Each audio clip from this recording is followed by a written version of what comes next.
ನಿನ್ನೆ ಆದಂಥ ಜಂಟಿ ಅಧಿವೇಶನದ ಬೆಳವಣಿಗೆಯ ನಂತರ ಇವತ್ತು ಮುಖ್ಯಮಂತ್ರಿ ಸಿದ್ದರಾಮಯ್ಯನವರ ನಿವಾಸ ಕಾವೇರಿಯಲ್ಲಿ ಸಭೆ ಇದೆ. ಕೆಲವೇ ಕ್ಷಣಗಳಲ್ಲಿ ಸಚಿವರೊಂದಿಗೆ ಸಿದ್ದರಾಮಯ್ಯನವರು ಸಭೆ ನಡೆಸ್ತಾರೆ. ಕೆಲವೇ ಕ್ಷಣಗಳಲ್ಲಿ ಸಚಿವರೊಂದಿಗೆ ಸಿದ್ದರಾಮಯ್ಯನವರ ಸಭೆ ಇವತ್ತು ಮುಖ್ಯಮಂತ್ರಿ ಸಿದ್ದರಾಮಯ್ಯನವರ ನಿವಾಸವಾಗಿರುವ ಕಾವೇರಿಯಲ್ಲಿ ಸಭೆ ನಡೆಯುತ್ತೆ. ಸರ್ಕಾರ ಕೊಟ್ಟಿರುವ ಪೂರ್ತಿ ಭಾಷಣವನ್ನು ರಾಜ್ಯಪಾಲರು ಓದದೆ ಕೇವಲ 1 ನಿಮಿಷ 4 ಸೆಕೆಂಡ್ಗಳಲ್ಲಿ ಕೇವಲ 3 ಲೈನ್ಗಳನ್ನು ಓದಿ ಅವರು ಹೊರಟು ಹೋಗಿದ್ದಾರೆ. ಇದು ಸಂಘರ್ಷದ ಹಾದಿಗೆ ಕಾರಣ ಆಗಿದೆ. ಇದರ ಮುಂದುವರೆದ ಭಾಗವಾಗಿ ಯಾವ ರೀತಿ ಇದನ್ನು ಹೋರಾಟ ಮಾಡಬೇಕು, ಒಂದು ತಾರ್ಕಿಕ ಅಂತ್ಯಕ್ಕೆ ಇದನ್ನು ತೆಗೆದುಕೊಂಡು ಹೋಗಬೇಕು ಅನ್ನೋದು ಕಾಂಗ್ರೆಸ್ನ ನಿಲುವು. ಸಭೆಯಲ್ಲಿ ಹಿರಿಯ ಸಚಿವರುಗಳು, ಕಾನೂನು ತಜ್ಞರೆಲ್ಲ ಭಾಗವಹಿಸ್ತಾರಂತೆ. ಸಚಿವರಾದಂಥ ಎಚ್.ಕೆ. ಪಾಟೀಲ್, ಪ್ರಿಯಾಂಕ್ ಖರ್ಗೆ, ದಿನೇಶ್ ಗುಂಡೂರಾವ್, ಕೃಷ್ಣ ಬೈರೇಗೌಡರು, ಗೃಹ ಸಚಿವ ಪರಮೇಶ್ವರ್, ಕಾನೂನು ಸಲಹೆಗಾರ ಎ.ಎಸ್. ಪೊನ್ನಣ್ಣ ಇವರೆಲ್ಲರೂ ಕೂಡ ಸಭೆಯಲ್ಲಿ ಭಾಗವಹಿಸ್ತಾರೆ. ಗವರ್ನರ್ ನಡೆದುಕೊಂಡಿರುವ ನೀತಿಯ ಬಗ್ಗೆ, ನಡೆಗಳ ಬಗ್ಗೆ, ಮುಂದಿನ ಹೋರಾಟದ ಬಗ್ಗೆ ಚರ್ಚೆ ಮಾಡ್ತಾರೆ. ರಾಷ್ಟ್ರಪತಿಗಳಿಗೆ ದೂರು ಕೊಡಬೇಕು, ಏನು ಮಾಡಬೇಕು ಅನ್ನುವಂತಹ ವಿಚಾರಕ್ಕೆ ಸಂಬಂಧಪಟ್ಟಂತೆ ಸುದೀರ್ಘವಾಗಿ ಚರ್ಚೆಯನ್ನು ಮಾಡ್ತಾರೆ. ಸಿದ್ದರಾಮಯ್ಯನವರು ಮತ್ತು ಕಾಂಗ್ರೆಸ್ನ ಬಹುತೇಕ ಸರ್ಕಾರಗಳ ಅಪೇಕ್ಷೆ ಏನಿರುತ್ತೆ, ಸಚಿವ ಸಂಪುಟ ಕೊಟ್ಟಿರುವಂತಹ ಈ ಭಾಷಣವನ್ನು ಓದಬೇಕು ಅಂತ. ಆದರೆ ರಾಜ್ಯಪಾಲರು ಓದಲಿಲ್ಲ. ಅದನ್ನು ಓದದೆ ಹಾಗೆ ಅವರು ಬಿಟ್ಟು ಹೋಗಿದ್ದಾರೆ ಅಂತ. ಅದಕ್ಕೂ ಮೊದಲು ಬುಧವಾರ ದಿನ 11 ಪ್ಯಾರಾಗಳನ್ನು ತೆರೀಬೇಕು ಅಂತ ಸರ್ಕಾರದ ಮುಖ್ಯ ಕಾರ್ಯದರ್ಶಿಗೆ ಅವರು ತಿಳಿಸಿದ್ರು. ಸಿದ್ದರಾಮಯ್ಯನವರ ಜೊತೆ ಎಚ್.ಕೆ. ಪಾಟೀಲರು ಚರ್ಚೆ ಮಾಡಿದ್ರು. ಯಾವುದೇ ಕಾರಣಕ್ಕೂ ಅವುಗಳನ್ನು ತೆರೆಯೋದಿಲ್ಲ ಅಂತ, 1-2 ಪದಗಳನ್ನೇನೋ ಬಿಡ್ತೀವಿ ಅನ್ನುವಂಥ ಮಾತುಗಳನ್ನು ಹೇಳಿದರು. ಅದಾದ ನಂತರ ರಾಜ್ಯಪಾಲರು ಬರ್ತಾರೋ ಇಲ್ಲೋ ಎನ್ನುವಂಥ ಗೊಂದಲ ಇತ್ತು. ಕೊನೆಗೆ ಬಂದು ಸ್ವಲ್ಪ ಅಷ್ಟೇ ಅದನ್ನು ಓದಿ ಹೋಗಿಬಿಟ್ರು. ಇದೀಗ ವಾಟ್ ನೆಕ್ಸ್ಟ್ ಅನ್ನೋ ಪ್ರಶ್ನೆ ಕಾಂಗ್ರೆಸ್ನ ಹತ್ರ ಇದೆ. ಕಿಚ್ಚು ಹತ್ತಿಸಿದೆ ರಾಜ್ಯಪಾಲರ ಈ ಚುಟುಕು ಭಾಷಣ. ಪೂರ್ತಿಯಾಗಿ ಓದಿಲ್ಲ ಅಂತ, ಪೂರ್ತಿಯಾಗಿ ಓದಬೇಕಾಗಿತ್ತು, ಓದಿಲ್ಲ ಅಂತ.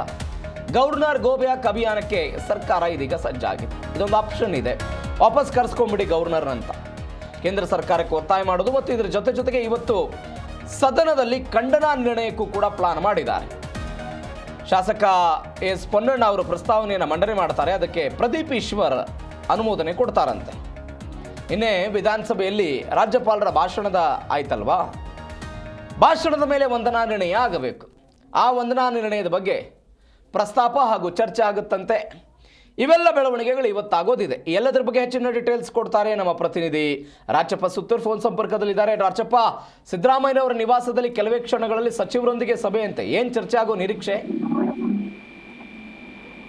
ಪ್ರವೀಣ್, ಮುಖ್ಯಮಂತ್ರಿಗಳು ಇಂದು ಪ್ರಮುಖವಾಗಿ ಹಿರಿಯ ಸಚಿವರ ಮತ್ತು ಕಾನೂನು ಸಲಹೆಗಾರ ಸಭೆ ಕರೆದಿದ್ದಾರೆ. ಅದರಲ್ಲಿ 2 ವಿಷಯಗಳ ಪ್ರಮುಖವಾಗಿ ಅಡಗಿದೆ. ಮೊದಲನೇದಾಗಿ ಈ ಒಂದು ಬಿಬಿಜಿ ರಾಮ್ಜಿ ವಿಧೇಯಕನ ಏನು ಚರ್ಚೆಗೆ ಕೈಗೆತ್ತಿಕೊಳ್ಬೇಕಾದ ಒಂದು ಹಿನ್ನೆಲೆಯಲ್ಲಿ ಏನೆಲ್ಲ ಮಾಡ್ಬೇಕು ಅಂತಂದು ಮತ್ತು ಸಚಿವರು ಯಾವೆಲ್ಲ ಸಚಿವರು ಈ ಒಂದು ಅಧಿವೇಶನದಲ್ಲಿ ಭಾಗವಹಿಸಿ ಯಾವುದೆಲ್ಲ ವಿಷಯಗಳ ಬಗ್ಗೆ ಚರ್ಚಿಸಿ ಬಿಜೆಪಿ ಶಾಸಕರು ಮತ್ತು ಜೆಡಿಎಸ್ ಶಾಸಕರು ಎತ್ತುವಂತ ಪ್ರಶ್ನೆಗಳಿಗೆ ಕೌಂಟರ್ ಕೊಡಬೇಕು ಅನ್ನೋದು, ಮತ್ತು ರಾಜ್ಯ ಸರ್ಕಾರವನ್ನ ಸಮರ್ಥನೆ ಮಾಡ್ಕೊಳ್ಳಿಕ್ಕೆ ಯಾರು ಶಕ್ತರಿದ್ದಾರೆ ಅಂತ ಪ್ರಮುಖವಾಗಿ ಈಗಾಗಲೇ ಈ ಹಿಂದೆ ಸಚಿವರಾಗಿ ಕೃಷ್ಣ ಬೈರೇಗೌಡರು ಗ್ರಾಮೀಣಾಭಿವೃದ್ಧಿ ಮತ್ತು ಪಂಚಾಯತ್ ರಾಜ್ ಸಚಿವರಾಗಿ, ಎಚ್.ಕೆ. ಪಾಟೀಲ್ ಪಂಚಾಯತ್ ರಾಜ್ ಸಚಿವರಾಗಿ, ಮತ್ತು ಈಗ ಹಾಲಿ ಪ್ರಿಯಾಂಕ ಖರ್ಗೆ ಅವರು ಈ ಒಂದು ಸಚಿವರಾಗಿ ಅದ್ರ ಬಗ್ಗೆ ಅನುಭವ ಹೊಂದಿದೆ. ಮತ್ತು ಮನ್ರೇಗಾ ಕಾಯ್ದೆ ಮತ್ತು ಕಾಯ್ದೆಯಲ್ಲಿರುವಂತಹ ಅನುಕೂಲಗಳು ಅನನುಕೂಲಗಳ ಬಗ್ಗೆ ಅವರಿಗೆ ಮಾಹಿತಿ ಇದೆ. ಮತ್ತು ಹೊಸದಾಗಿ ಜಾರಿಗೆ ಬಂದಿರುವಂತಹ ಈ ಒಂದು ಬಿಬಿಜಿ ರಾಮ್ಜಿ ಕಾಯ್ದೆ ಬಗ್ಗೆನೂ ಅವರೆಲ್ಲ ಅಧ್ಯಯನ ಮಾಡ್ಕೊಂಡಿದ್ದಾರೆ. ಹೀಗಾಗಿ ಉಭಯ ಸದನಗಳಲ್ಲಿ ವಿಧಾನ ಪರಿಷತ್ ಮತ್ತು ವಿಧಾನಸಭೆಯಲ್ಲಿ ಈ ಸಂದರ್ಭದಲ್ಲಿ ನಡೆಸುವಂತಹ ಚರ್ಚೆ ವೇಳೆ ಸಂದರ್ಭದಲ್ಲಿ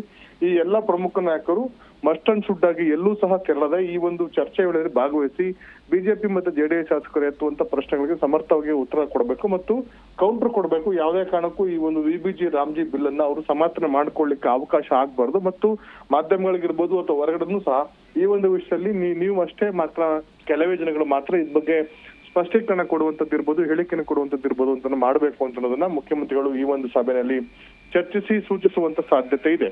ಇದ್ರ ಜೊತೆಗೆ ಇಂದು ನಡೆಯುವಂತ ಸಭೆಯಲ್ಲಿ ಕಾನೂನು ಸಚಿವ ಅಂತ ಎಚ್.ಕೆ. ಪಾಟೀಲ್, ಅದೇ ರೀತಿ ಗೃಹ ಸಚಿವ ಪರಮೇಶ್ವರ್ ಮತ್ತು ಹಿರಿಯ ಸಚಿವರು ಕೆಲವರು ಭಾಗವಹಿಸಿದ್ದಾರೆ. ಅದೇ ರೀತಿ ಕೃಷ್ಣ ಬೈರೇಗೌಡರು, ದಿನೇಶ್ ಗುಂಡೂರಾವ್, ಪ್ರಿಯಾಂಕ ಖರ್ಗೆ ಸೇರಿದಂತೆ ಇನ್ನಷ್ಟು ಸಚಿವರು ಈ ಒಂದು ಸಭೆಯಲ್ಲಿ ಭಾಗವಹಿಸಿದ್ದಾರೆ. ಹೀಗಾಗಿ ಮೊದಲನೇ ವಿಷಯ, ಈ ವಿಷಯದಲ್ಲಿ ಅಧಿವೇಶನ ನಡೆಯುವಂತ ಚರ್ಚೆ ವೇಳೆ ಕಾಂಗ್ರೆಸ್ ಸರ್ಕಾರವನ್ನ, ಕಾಂಗ್ರೆಸ್ ಪಕ್ಷವನ್ನ ಸಮರ್ಥನೆ ಮಾಡಿಕೊಡುವ ಶಕ್ತಿ ಇರುವಂತ ನಾಯಕರಿಗೆ ಮುಂಚೂಣಿ ನಾಯಕತ್ವ ವಹಿಸುವಂತ ಅಥವಾ ಮುಂಚೂಣಿ ಜವಾಬ್ದಾರಿ ಕೊಡುವಂತ ಕೆಲಸವನ್ನ ಈ ಸಭೆಯಲ್ಲಿ ಮಾಡ್ತಾರೆ.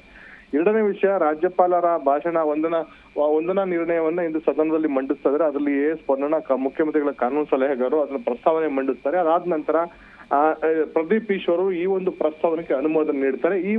ಇವೆರಡೂ ಚರ್ಚೆ ಆದ ನಂತರ ಇನ್ ನಾಳೆ ಅಥವಾ ನಾಳಿದ್ದು ಇನ್ನು ಒಂದೆರಡು ದಿನಗಳ ಕಾಲ ನಾಳೆ ಶನಿವಾರ ಅಧಿವೇಶನ ಇರೋದಿಲ್ಲ. ಹಾಗಾಗಿ ಸೋಮವಾರ ರಿಪಬ್ಲಿಕ್ ಡೇ, ಇನ್ನು ಮಂಗಳವಾರ ಅಧಿವೇಶನದಲ್ಲಿ ಈ ಒಂದು ವಿಷಯದಲ್ಲಿ ಖಂಡನಾ ನಿರ್ಣಯವನ್ನ ಈಗ ರಾಜ್ಯ ಸರ್ಕಾರ ವಂದನಾ ನಿರ್ಣಯ ಮಂಡಿಸಿದೆ.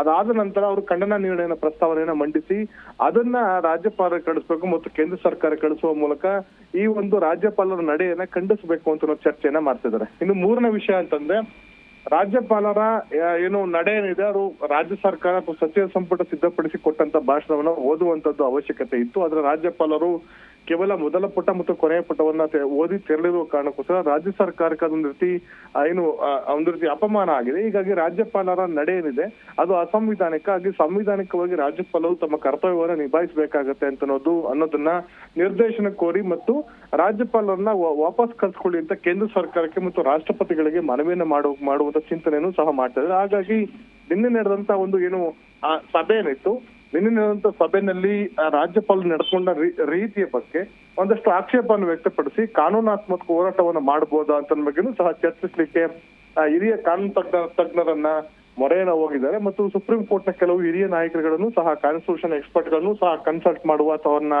ಸಂಪರ್ಕಿಸಿ ಈ ಒಂದು ರಾಜ್ಯಪಾಲರ ನಡೆ ಏನಿದೆ ಅದನ್ನ ಹೇಗೆ ನಾವು ನಿರ್ವಹಿಸಬೇಕು, ಕಾನೂನಾತ್ಮಕವಾಗಿ ರಾಜ್ಯಪಾಲರನ್ನ ಯಾವ ರೀತಿ ಟ್ಯಾಕಲ್ ಮಾಡಬೇಕು ಅಂತ ಬಗ್ಗೆನೂ ಸಹ ಅಭಿಪ್ರಾಯವನ್ನ ಪಡೆಯುವಂತ ಪ್ರಯತ್ನವನ್ನು ಮಾಡ್ತಾ ಇದ್ದಾರೆ. ಹೀಗಾಗಿ AS ಪೊನ್ನಣ್ಣ, ಅದೇ ರೀತಿ ಅಡ್ವೊಕೇಟ್ ಜನರಲ್ ಆದ ಶಶಿಕಿರಣ್ ಶೆಟ್ಟಿ ಮತ್ತು ಕೆಲವು ಹಿರಿಯ ಸುಪ್ರೀಂ ಕೋರ್ಟ್ ವಕೀಲರು ಸಹ ಇಂದು ಸಭೆಯಲ್ಲಿ ಭಾಗವಹಿಸುವಂತ ಸಾಧ್ಯತೆ. ಒಟ್ಟಾರೆಯಾಗಿ ರಾಜ್ಯ ಸರ್ಕಾರ ಎಲ್ಲ ಆಯಾಮಗಳಲ್ಲೂ ಸಹ ಬಿಜೆಪಿ ನಾಯಕರನ್ನ ಮತ್ತು ರಾಜ್ಯಪಾಲರನ್ನ ಇಕ್ಕಟ್ಟಿಗೆ ಸಿಲುಕಿಸುವ ಮೂಲಕ ತಮ್ಮ ಒಂದು ಏನು VBG ರಾಮ್ಜಿ ಕಾಯ್ದೆಯನ್ನ ವಾಪಸ್ ತೆಗೆದುಕೊಂಡು ಮನ್ರೇಗಾ ಕಾಯ್ದೆಯನ್ನ ಮರುಸ್ಥಾಪನೆ ಮಾಡಬೇಕು ಅಂತ ಒಂದು ಚಿಂತನೆ ಏನಿದೆ ಮತ್ತು ಈ ಒಂದು ಅಧಿವೇಶನ ಅದಕ್ಕೋಸ್ಕರ ಕರೆದಿದ್ದೇವೆ ಅಂತ ಅನ್ನೋದನ್ನ ಬೃಹತ್ ಆಕಾರವಾಗಿ ಬಿಂಬಿಸಿ ತಮ್ಮ ಪಕ್ಷದ ವರಿಷ್ಠರನ್ನ ನಾಯಕರನ್ನ ಮೆಚ್ಚಿಸುವಂತ ಕೆಲಸವನ್ನು ಮಾಡ್ತಾ ಇದರಿಂದ ಕಾಂಗ್ರೆಸ್ ಪಕ್ಷ ಸಾಧಿಸುವಂತದ್ದೇನಿಲ್ಲ, ಅದು ಸಾಧನೆ ಆಗುವಂತದ್ದು ಏನಿಲ್ಲ ಅಥವಾ ಕೇಂದ್ರ ಸರ್ಕಾರ ಈ ಬಿಲ್ ಅನ್ನು ವಾಪಸ್ ತೆಗೆದುಕೊಳ್ಳೋದಿಲ್ಲ.